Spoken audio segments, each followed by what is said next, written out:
Yaqinda bokschi Shahram G'iyosov 2 yoshli qizchasidan bevaqt ayrildi.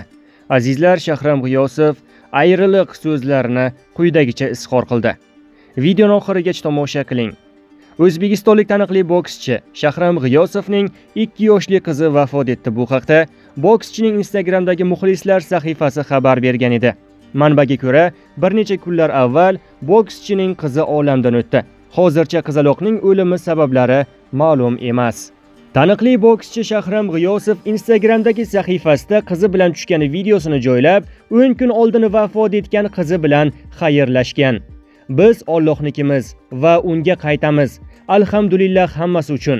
Hammamizning joyimiz aniq, lekin kimdir kech, kimdir vaqtliroq ketadi.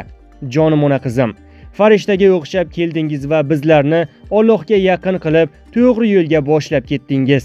Joyingiz aniq. Endi biz to'g'ri hayot kechirib, yoningizga borish nasib qilsin. Didoringizga to'ya olmadik. Kam hayot kechirgan bo'lsangiz-da, qalbimizda abadiy qoldingiz, deb yozgan Shahram G'iyosov. Azizlar, Shahram G'iyosovga hamdardlik bildirgan holda kommentariya qoldirishni unutmang.